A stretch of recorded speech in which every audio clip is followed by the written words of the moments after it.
Hello, everyone. Thank you very much for joining us today on Perspectives.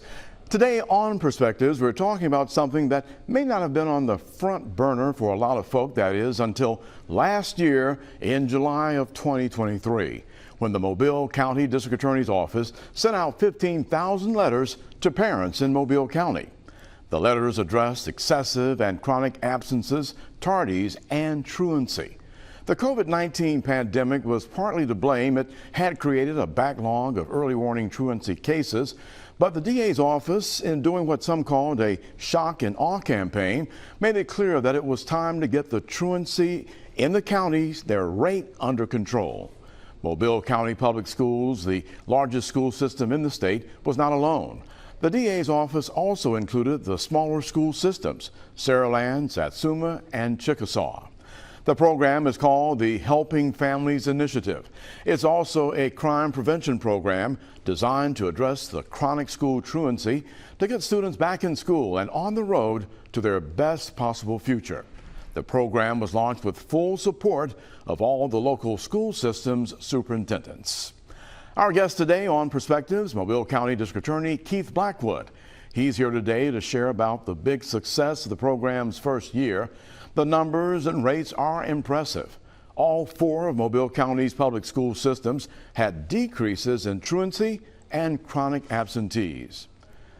Well, after a quick break this morning, we'll talk with District Attorney Blackwood about his office's crime prevention program, the Helping Families Initiative, and hear those numbers that reflect a positive trend in decreasing Mobile County student absences.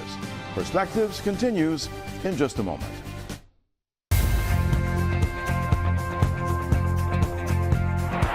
Welcome back. Our guest today, Mobile County District Attorney Keith Blackwood. Thanks for joining us today. Eric, thanks for having me again. I love some of the things that you all put out in your release about the success of the program, but some of the things that you said, this is a big deal. I like that.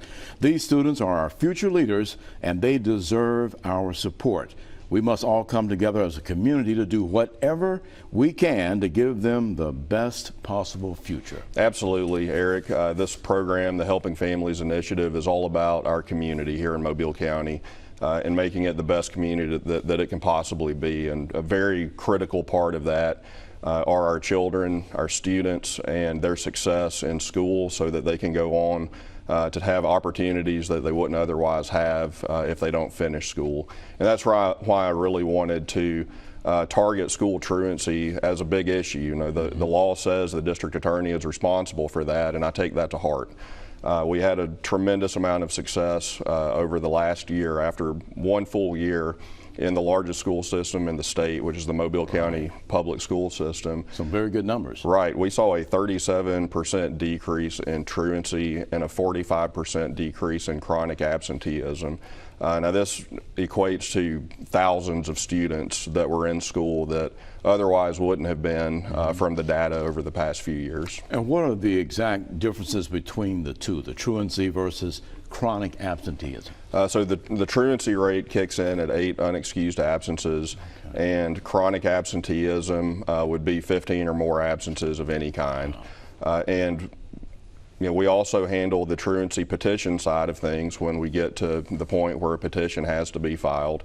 And in some years, you have students with 50, 60, 70 unexcused absences. My goodness. And they haven't had the resources there for their families to help them get back in school, and we're doing that now. And we're seeing a huge difference.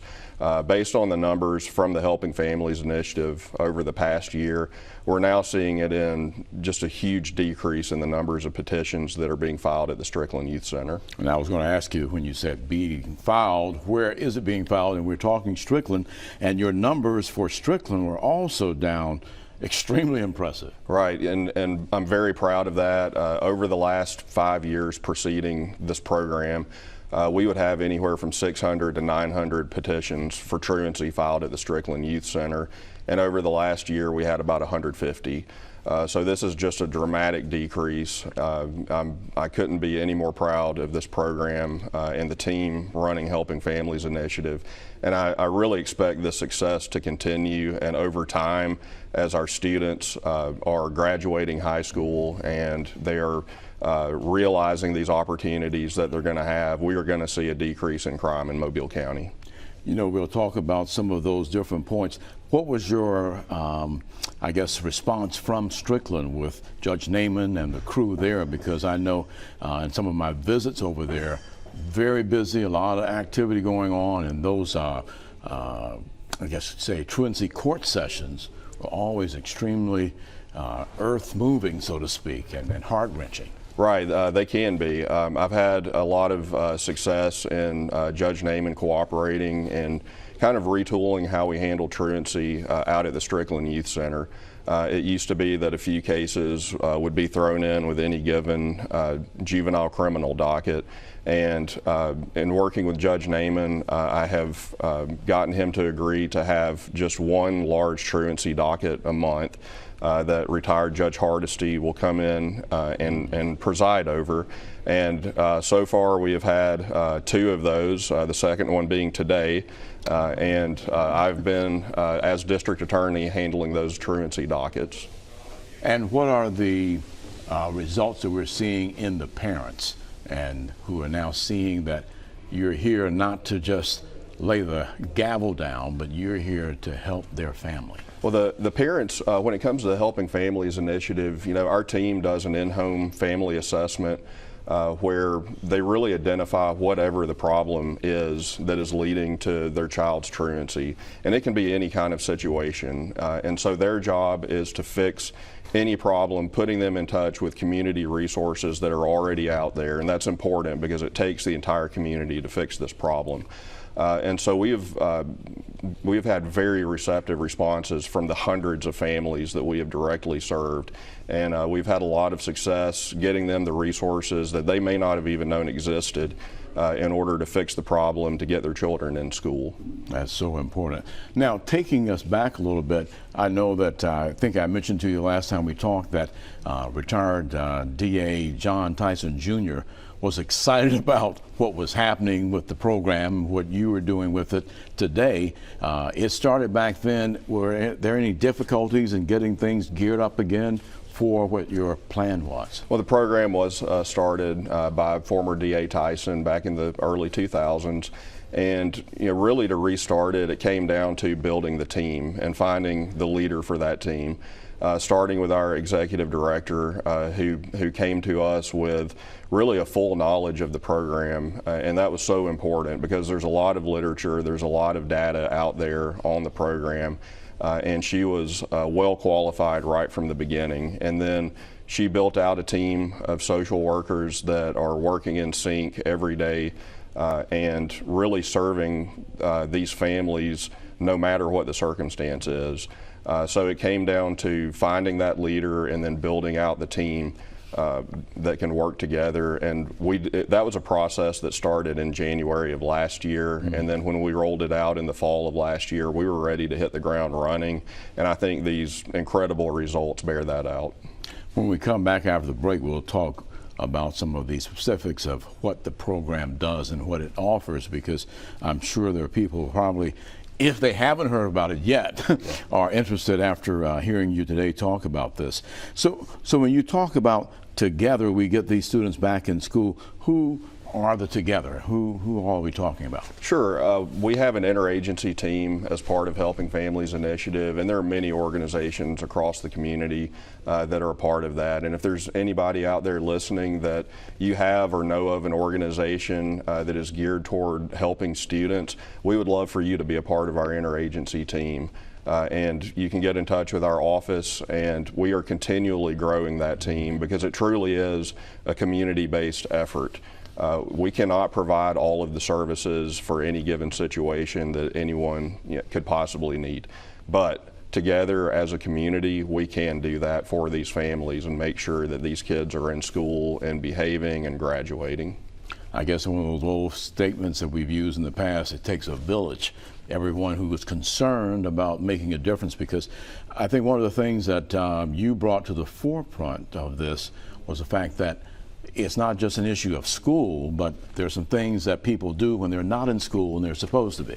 Sure, absolutely, and you know, it's not everybody that's missing school. There's some legitimate health reasons and even mental health reasons and things like that. But we have seen across the country a rise in the juvenile crime rate. I was recently at a capital litigation conference and we were talking about that, and it's not just Mobile, it's everywhere in the country.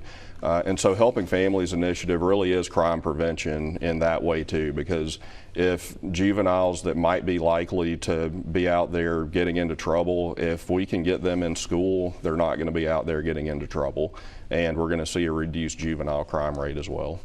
I know one of the things that you looked at when you see what needs are parents who are working 2 and 3 jobs and they're just not home to enforce what needs to be for their children. That can be a circumstance as well. We tell these parents, and especially when you have elementary age kids, there has to be a parent there to make sure the child gets on the school bus. If there are transportation issues, then my team at HFI will help resolve those transportation issues. We've had a case where there was a parent that could not find a job, and that was causing problems, and so my team helped that parent find a job. This person was worried that their student would not graduate high school, and at the end of the school year, the child graduated high school because we were working with that family on a consistent basis to make sure that their needs were met. And that's just one of dozens of success stories that we had over the course of last year. Helping Family Initiative. That's right. Helping the families out. We're going to take a break, and when we come back, we're going to talk more about that, as well as an upcoming golf tournament where some of the proceeds will be helping the initiative, as well as some of the other things you offer to the families within the system. Perspectives continues in just a moment.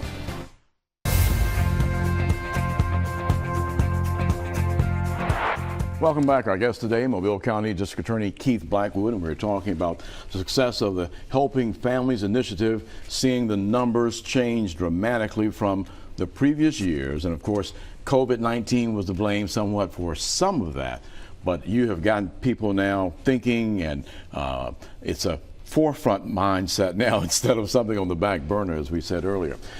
Tell us some of the other things that are offered to the families to help them get on track, and most importantly, getting their kids back in school the way they're supposed to be. Sure, and you mentioned the COVID-19 situation. We saw truancy becoming a huge issue over 10 years ago, and it just got worse and worse. And of course, the pandemic made it that much, even that much more worse. So bringing back this program was important. We had a huge amount of success over the last year, and that's to be celebrated, but we really want to look ahead at what we're going to be doing for these families moving forward. And part of that is our team being in the schools for presentations, safety presentations on different topics. And they did hundreds of presentations last year. We're going to expand them even more this year. But topics like drugs with the rise of fentanyl, how dangerous that is. Bullying has always been a really big issue. And a really big one that I want to focus a lot on is online safety. Kids now, a lot of them have smartphones, internet access. The school system, Mobile County Public Schools, has just issued a rule prohibiting students from having cell phones in the schools. And that's important, isn't it? I think that is fantastic. I mean, that is so important because those students need to be in school learning, and there's so many distracted in many cases. Exactly, and even more than distracted, the phones can be a danger because we see so many situations where you have bullying and fighting going on that gets live streamed on social media. Bullying happens over social media, and that can happen during the school day. So we're really seeking to educate students and parents about online safety, advising parents, don't give just unfettered access to the World Wide Web to these kids because they're just not ready for it, and bad things can really happen, and we've seen it over and over again. What's the recommended age for a child to have a need for a phone? I don't, you all's opinion. Well, that's going to be up to each individual family and their circumstances. I would say that a younger child, if they have to have a phone for communication, don't get them a smartphone. Get them a phone where they can call a parent or guardian or a family member. A phone. A phone, exactly. Okay.